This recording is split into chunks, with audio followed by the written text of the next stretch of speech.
Hello, everyone. Welcome back. I am Kris, or welcome. I'm Kris. Hold on. I'm phasing. There you go. This is part 2.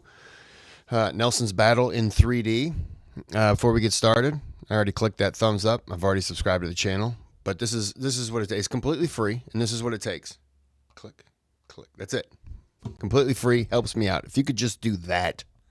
I already know that most of the people who watch my videos aren't even subscribed, so if you don't want to subscribe, that's fine. Just click the thumbs up. That helps me. If you want to donate to the channel, you throw money at it, go to the thanks button. You can request a video. You can request without donating. Request a video. Get out of there. And your name sponsors that video. It's my way of saying thank you. Okay? Battle's about to start. Get your stuff ready. I got a little bit of popcorn here. Let's get into the battle. Enemy line. The gunfire starts at noon, with the French 74 Fougue firing ranging shots towards Royal Sovereign.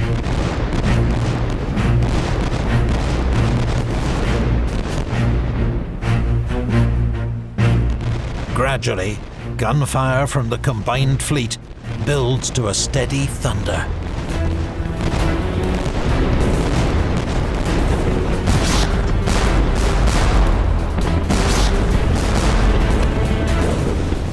The French and Spanish gun crews lack practice, and their ships are side-on to the wind, increasing the roll.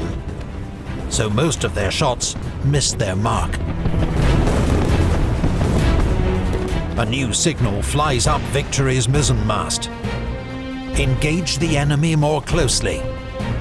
It will remain there until later shot away. As the range closes, the French and Spanish gunners begin to land more and more shots on target. The sails of HMS Victory and Royal Sovereign are peppered by round shot. Spars are knocked down. Victory's ship's wheel is hit and destroyed. Casualties steadily mount. Twice, British ships try to overtake Victory to protect Nelson, but he orders them back into position.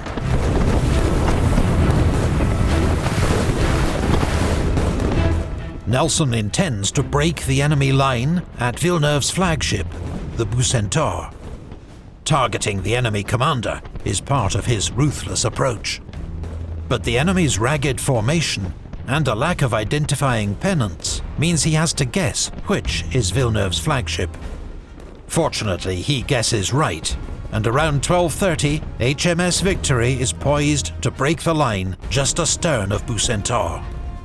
But it's Collingwood's fast-sailing Royal Sovereign to the south that will break the line first. The British have held their fire during their long approach. They've been under attack for half an hour, with no way to fight back. That's about to change. Every British gun is double-shotted, loaded with 2 rounds. Now, as HMS Royal Sovereign passes the Spanish first-rate Santa Ana, she fires a massive, raking broadside into her stern. Several minutes later, HMS Victory passes astern of Bucentaure. She delivers a devastating broadside that cripples Villeneuve's flagship and kills or injures almost half its crew. Despite these 2 powerful blows, the lead British ships are, for the moment, hugely outnumbered and in real danger. Collingwood's Royal Sovereign is under fire from all directions. The second ship of his column, HMS Belle-Isle, has been completely demasted. HMS Mars is also taking punishing fire. HMS Victory has got tangled up with Redoutable, which has a strong complement of French Marines. In intense, close-quarters fighting, the isolated British vanguard must hang on until the rest of their ships can join the action.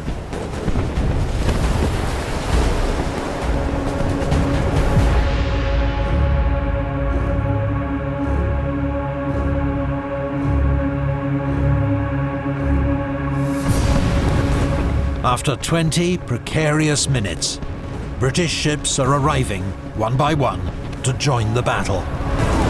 They pile into the disordered enemy formation, unleashing double-shotted broadsides to devastating effect. Victory now receives much-needed support from Téméraire.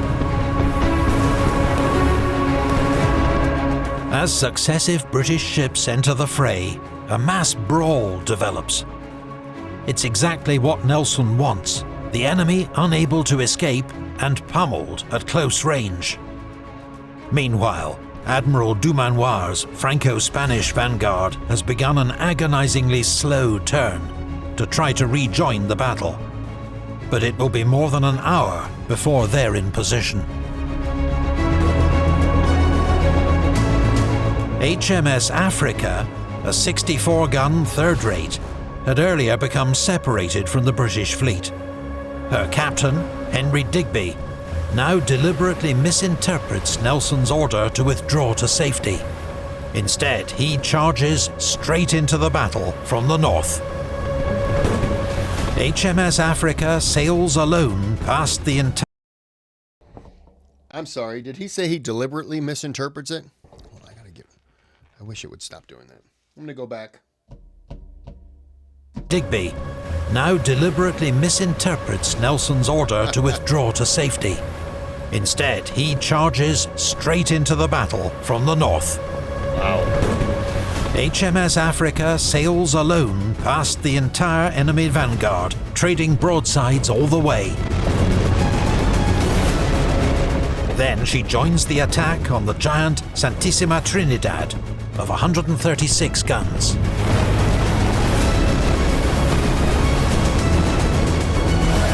Victory and Redoutable are now locked in a brutal, close-quarters slugging match.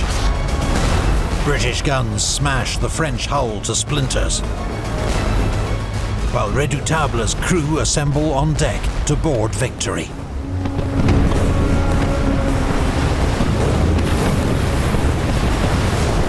At this crucial moment, HMS Téméraire appears on Redoutable's starboard side and blasts her deck with grape shot.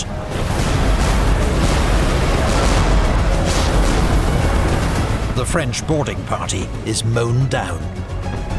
All three ships become locked together and drift into another French ship, Fougue. Some French and Spanish ships, like Admiral Magon's Algeciras, have used their time in port to train their crews for boarding and close-quarter combat. It makes them dangerous foes in close action. But time and again, just as a French or Spanish ship forms a boarding party, a British ship emerges through the smoke to sweep their deck with grape shot. Superior British gunnery is slowly grinding down the enemy. One by one, the first French and Spanish ships haul down their colours as a sign of their surrender.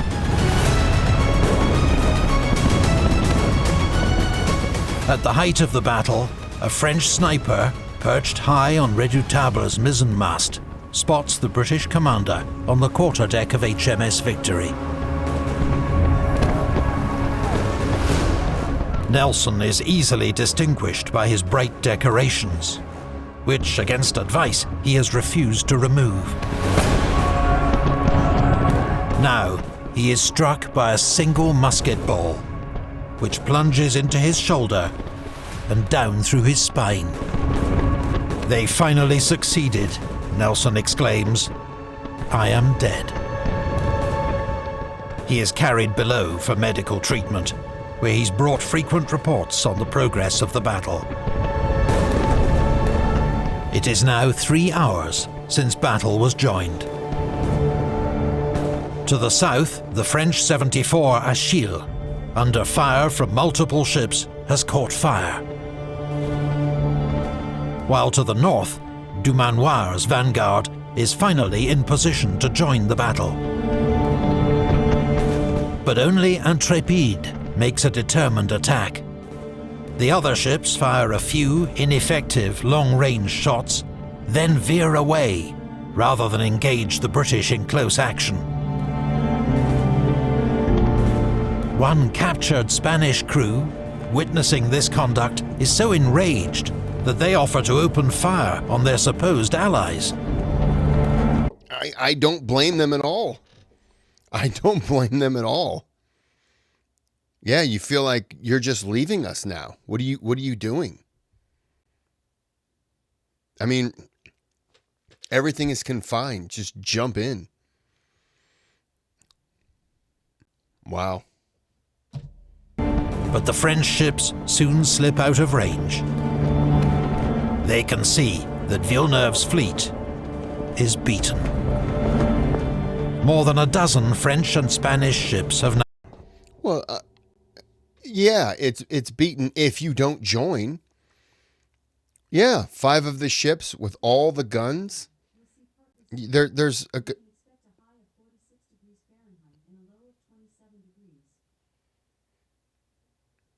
It's gonna be a little chilly tomorrow. Yeah, you know, if you're taking those ships, those men, those guns, yeah. I don't know if you know this, but when you pull ships, guns, men away, you tend to lose those battles. It's wow. Now surrendered. Those that can are escaping. The news reaches Nelson, who hovers between life and death on the orlop deck of HMS Victory. He knows the end is near. He whispers to his old friend and comrade, Captain Hardy, "Take care of my dear Lady Hamilton, and then kiss me, Hardy." A few moments pass.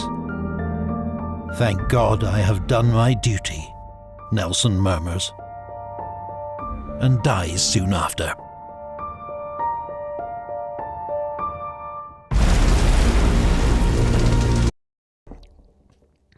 So that's crushing. I guess I thought that he...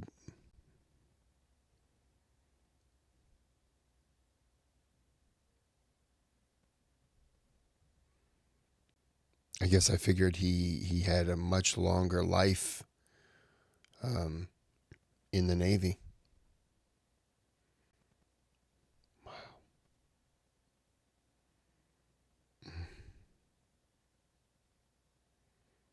That hurts. That hurts. Around 6 p.m, at the southern edge of the battle, the fires aboard Achille reach her grand magazine. The ship is obliterated in an enormous explosion that kills half her crew instantly. This spectacular, bloody event proves the final act of a battle that has claimed 5,000 lives. And it is now clear that it has been a total and decisive British victory. Of the 33 French and Spanish ships under Villeneuve's command, 17 have been captured and 1 destroyed.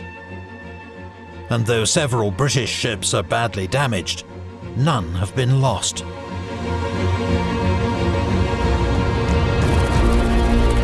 The casualties are similarly one-sided. Admiral Villeneuve is among several thousand prisoners taken by the British. Damn. Wow. You remove this right here, this 4, and you're like, okay, 408 to 438. I mean, that's 2,500 to 1,200 wounded. Okay, prisoners, yeah, that hurts too, but good Lord.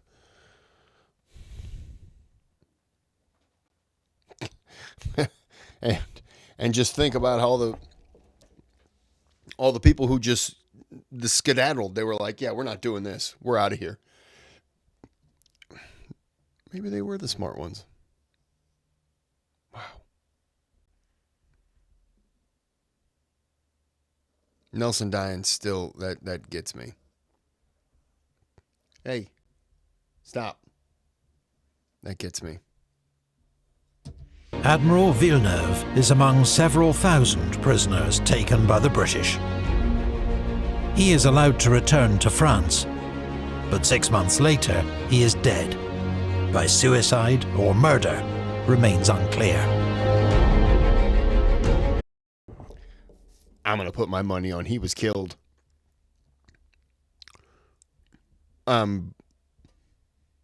If I was a gambler and $1 was like the max you could put on something, I would put a whole dollar, because I'm positive that man was killed. What it was made to look like, a suicide, whatever, sure. That man was killed. The Spanish commander, Admiral Gravina, escapes the battle, but dies of his wounds 6 months later. While for the British, victory is tainted by the loss of their own brilliant, talismanic commander.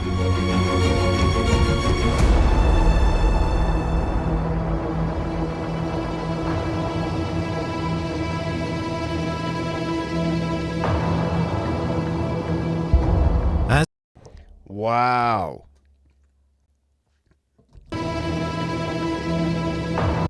That's respect. That's respect. That is respect.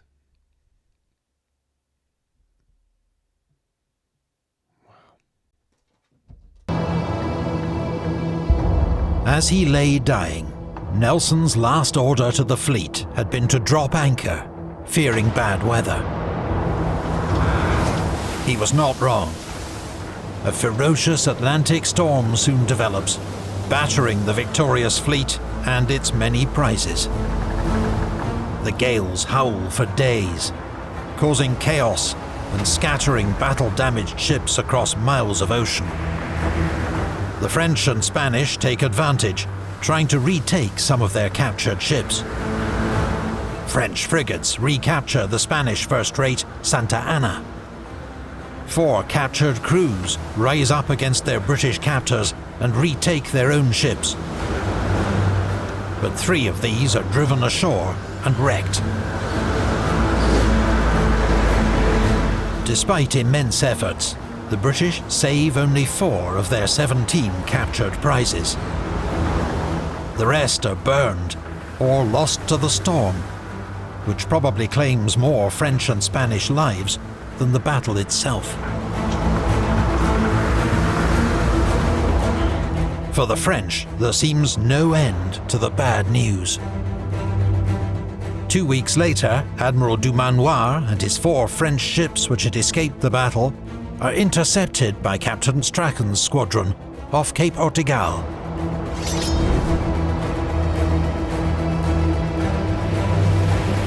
All 4 French ships are captured. For the British, it caps a remarkable fortnight of naval triumphs.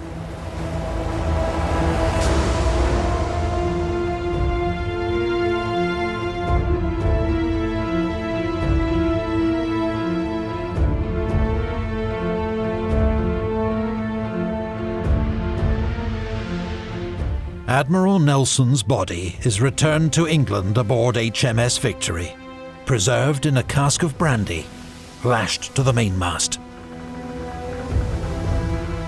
He becomes the first non-royal to receive a state funeral in Britain since the Duke of Marlborough, 83 years earlier. For 3 days, his body lies in state in the Painted Hall of Greenwich Hospital, where it is visited by thousands.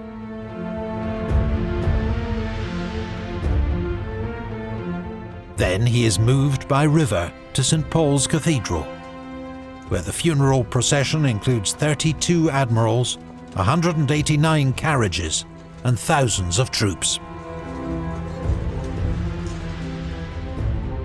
Nelson's coffin, made of timbers from the French warship L'Orient, is placed in a sarcophagus in the cathedral crypt. News of Trafalgar takes 4 weeks to reach Napoleon near Vienna. He is en route to his own great victory over the Russians and Austrians at Austerlitz. But of the 2 famous battles of 1805, Trafalgar will have far greater consequences. The Battle of Trafalgar is one of the most crushing victories in naval history.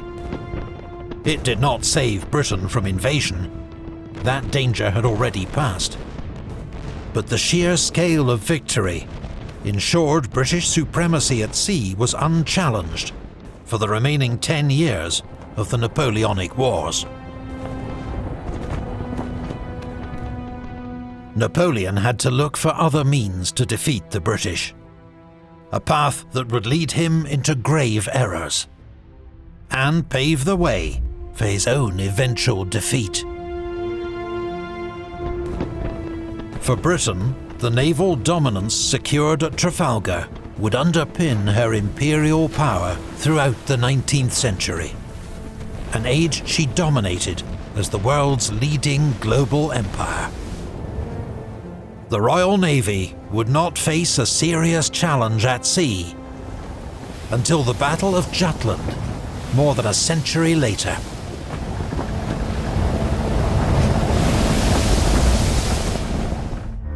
Right now, do you think... Wow, so that's kind of heartbreaking. I didn't realize that Nelson died in this one. Maybe I'd heard it before, but it didn't really register. But that's a bummer. He seemed like he had a lot more battles to win. He was so young, too. Well, you know. Okay, well, one of these boys has to go outside, so I'm going to go ahead and quickly end this. But I appreciate this was a request. I appreciate that. This was really good. I got to go. Have a good day. Have a good night.